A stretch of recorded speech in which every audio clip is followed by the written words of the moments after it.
There's no key to success, but the key to failure is trying to please everyone. So just do you.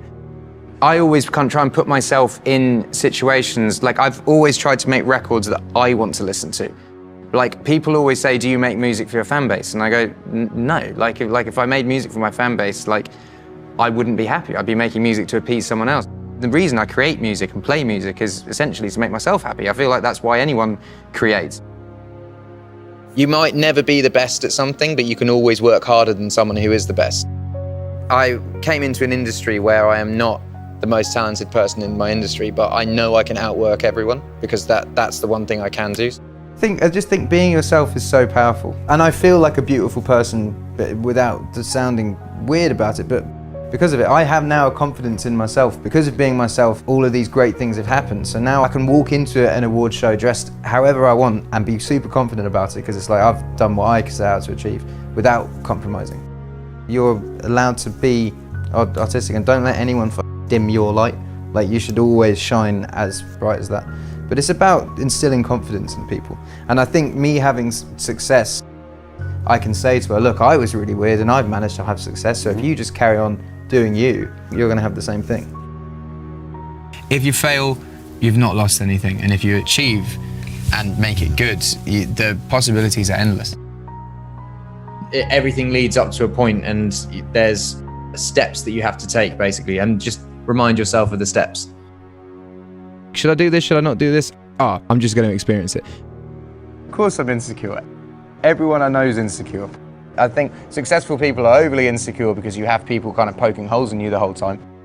I think because most men that I know are insecure, but for fear of being called a precious little snowflake would never say anything. And my dad always said to me, like, if you don't need to get a degree to do a job, then go out and experience it. Like, you know, if you want to be a doctor, go and get your grades and stuff, but if you want to be a musician, your education is going to come from doing shows, writing songs, practicing, meeting people, networking. So just start off as early as possible and do that.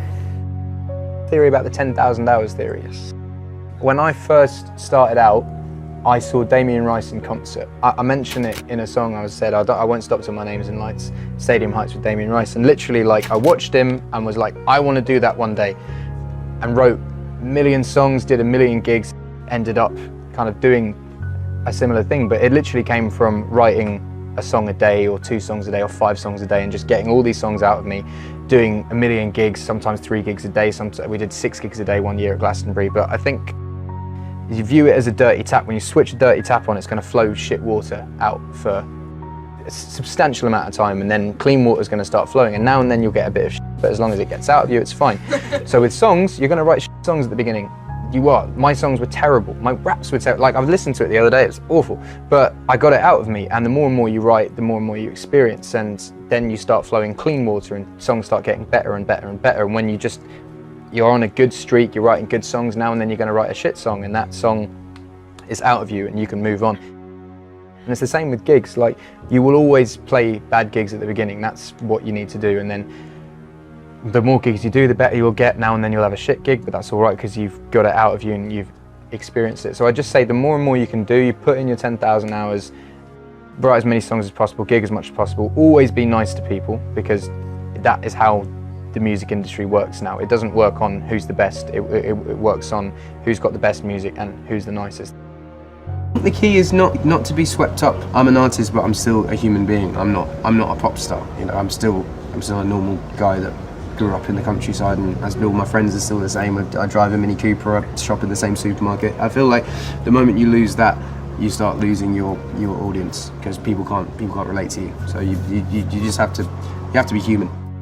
When people say artists are born with talent, you're not. You have to really learn and really practice. I've always had an ethos of just working harder than anyone else that I admire and respect, and trying to portray and be nice. My dad always told me, choose someone you admire and work harder than them and be nicer than them. I don't know, there's a few things, but someone said something to me the other day when I was in the studio, and he said, dare to suck, which I thought was a really, really good thing, where you're not afraid to fail. I think that's a really good thing for a musician to have. So yeah, dare to suck, basically. I want to stress the point that it's not, stuttering is not is not a thing you have to be worried about at all. And even if you have quirks and weirdness, you shouldn't be worried about that. The people that I went to school with were the most normal and were the coolest when we grew up. Like I was telling Emily earlier that one of the cool kids from school now does my plumbing. So that's a fact. That's a fact. So my thing that I wanted to stress most tonight is not necessarily to shed light on stuttering or make it a thing. Is to just stress to kids in general is to just be yourself, because there's no one in the world that can be a better you than you. And if you try to be the cool kid from class, you'll end up being very boring and doing plumbing for someone. And yeah, it's just be yourself, embrace your quirks. Being weird is a wonderful thing.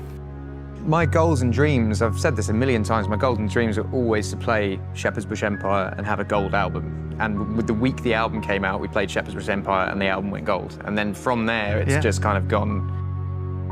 So it's quite easy for me to be myself because I've been every step of the way. Every time I've been myself, I've had success in it. But I think it's hard when you've had a lot of success musically, maybe doing something that you didn't believe in 100%. You know, sometimes the success that you find isn't actually you being yourself. But also I think it's the fake it till you make it attitude of, if you let people think you're successful, then you will eventually become successful.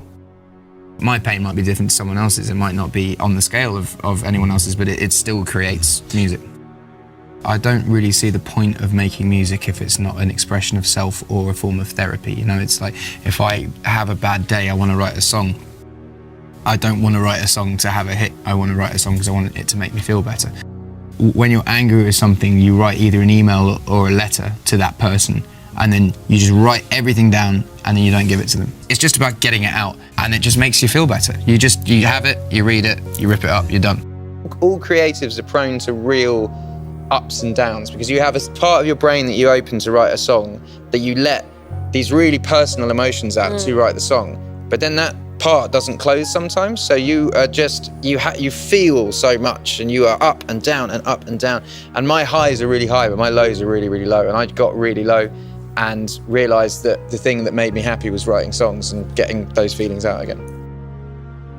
I find I've been working on it for the past eight years, and whether it be getting rid of a phone and only answering emails like, you know, twice a day, or whether it's like cutting down my friendship group to the bare minimum just so I trust everyone, or whether it's living in the countryside in the middle of nowhere and kind of closed off a bit from reality. I think all of these little things are in place to protect my mind, and it's all working, I think.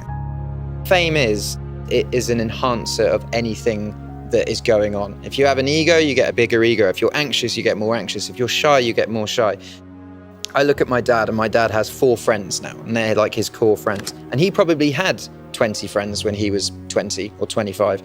But the older you get, the smaller your friendship group shrinks, and fame just speeds that up. It just enhances that. So my friendship group has shrunk, but I'm left with the people that I'd have been left with in 20 years anyway. So yeah, I have changed. I've learned a lot. I don't care what people think. Like, I'm so happy with where I am. I love my friends, I love my wife, I love my family.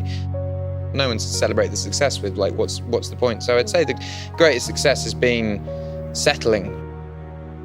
I want a 30-year career, not a 5-year career. I don't want to do it all up. You know, we could have done stadiums a lot earlier on. We could have done arenas a lot earlier on. We could have released 5 albums in 5 years, but it's a marathon, not a sprint. And I remember being around a lot of my contemporaries that were doing so much better than me, and my manager being like, just slow down, just slow down, just slow down. And now I'm still here 6 years on and they're not. And I think you like, the whole music industry, you just need to just pace yourself. Just take time to make great albums. You don't have to stick out music all the time to stay relevant. You'll stay relevant by making great records, and to make great records, you have to spend a lot of time to do them. If you don't aim for the top of the mountain, how are you ever going to get halfway?